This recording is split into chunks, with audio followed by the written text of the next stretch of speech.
Welcome to the Government News Brief of Friday, January 29, 2016.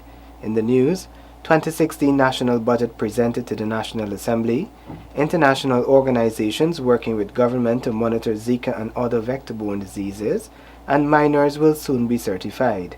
With these and other stories, I am Azim Khan. Stay tuned. Welcome back. This is the Government News Brief. The eagerly anticipated 2016 national budget was this afternoon presented in the National Assembly by Finance Minister Winston Jordan. Some key sectors, education, health, infrastructure and security, received ample allocations to advance their development and create a good life for all citizens. Attention will be placed on job creation and support for micro-industries to boost economic growth. In this report, you will hear more of what Budget 2016 contains. The 2016 national budget is premised on 5 pillars: national unity, national security, national institutions, social services, and national infrastructure. The $230 billion budget has many measures that will bring benefits to all sections of the economy, to workers, seniors, youth, and businesses. It therefore sees the following allocations: in excess of $40 billion for the education sector, in excess of $28 billion for the health sector, $6.72 billion for the improvement of hinterland roads, $20.3 billion for the agricultural sector, $4 billion to implement a 10-point hinterland plan of action, $3.2 billion for the University of Guyana, $5.2 billion for continued development of the air services industry, including the Chedijagan International Airport expansion project, $2 billion earmarked for airstrips, airdromes improvements, $6.2 billion to erect and strengthen sea defense, and $2.5 billion to be invested to improve GPL's operational management capabilities.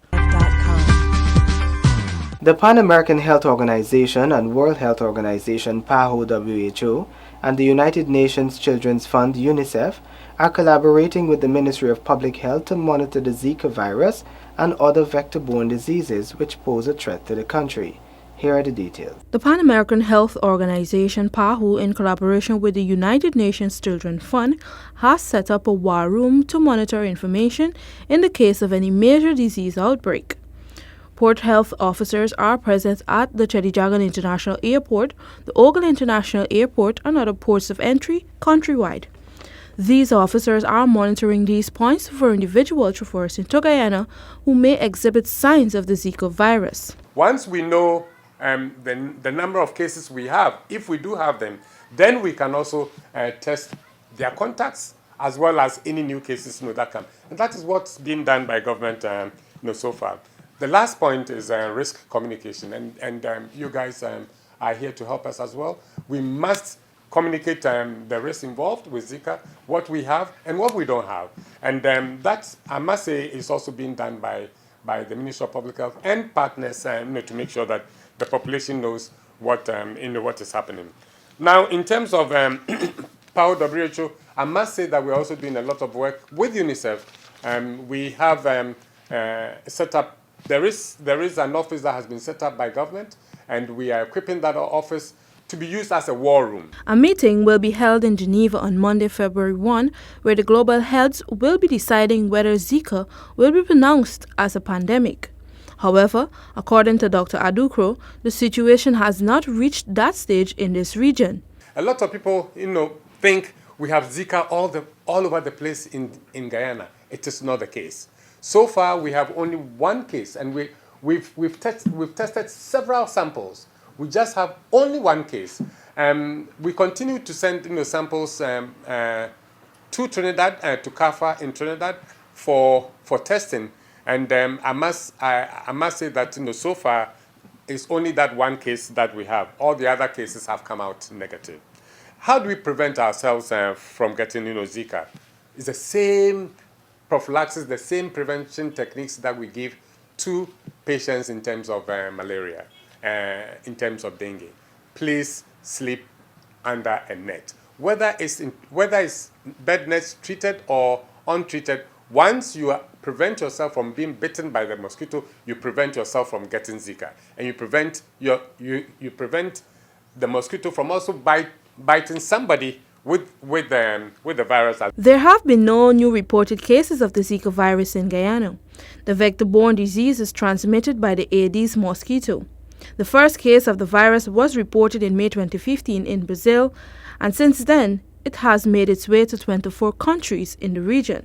Individuals are advised to take precautionary measures such as the use of insect repellents, mosquito-treated nets, long-sleeved clothing, and avoid wearing dark-colored to attract mosquitoes. An extravagant Jubilee Festival is planned to wow the thousands of Guyanese and tourists coming for the Guyana's 50th Independence Anniversary celebrations in May this year. Here's that story. Guyana's 50th Jubilee Festival will take place on May 19 to 22. Displaying everything local is on the agenda. From music to food to the arts to culture. Like during the day, there's going to be display of local fashion. We're going to have a folk festival where Guyanese can come and learn a little bit of Guyanese folk. Apart from showcasing Guyana's heritage, Guyanese talent will definitely take the stage. In the evening, we're going to have a night of cultural upliftment. One night is going to be a night of all our local entertainers, the oldies, Light of the Legend. And also another night we're going to have what we call Next Generation, and that's the younger performers. Guyanese living abroad will be given the opportunity to display their products during the 50th Jubilee Festival. Government is currently examining a number of options in its quest to develop the renewable energy sector to bring cheaper electricity to Guyanese. The details in this report. Tiger Hill, Camira, Tumatumari, Amaila, and Kumu are the 5 sites currently under scrutiny by the Inter-American Development Bank, which is in the process of assessing possible sites proposed to house hydropower facilities. Expressions of interest were open to firms for the rehabilitation and operation of the Mokomoko hydropower plant in Region 9 to supply power to the Lethem power plant. Hydro, wind, solar, hybrids, thermal, I don't know what the capacity for thermal, and waste energy. As you probably know, that Hague-Bosch is now back under the control of the government because of pending an agreement between them and the previous contractor. So obviously that waste energy becomes now another viable energy. I do hope can be another viable alternative. We are committed to the greening of Guyana. We are committed to move us from where we are now at almost 0 or 0.1% implementation of renewable energies to, well, I can't put a number, but if we can get a 5-10% in a short while, I think that would be great for us. Mrs. Sharma is part of a team that is negotiating the wind farm. Talks were also held with a team from Green Hatchery of Canada Energy to explore the possibilities of establishing solar farms. The coalition government has partnered with governments of China, Brazil, Norway, and with the Inter-American Development Bank towards ensuring that renewable sources of energy become a reality. With this government news brief, I am Shanta Goberdan reporting. As the government moves to regulate and improve safety in the mining industry, a program will soon be undertaken to certify and train miners. We hear more in this report.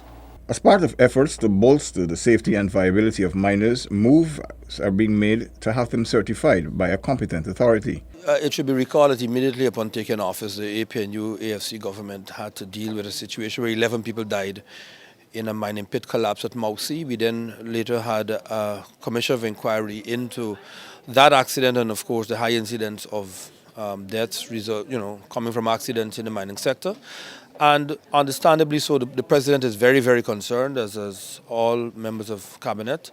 And so the initiative is to have the GGMC and the mining school develop a program that is going to be mandatory for persons entering into the mining sector, small, medium and large, to show that they have certification.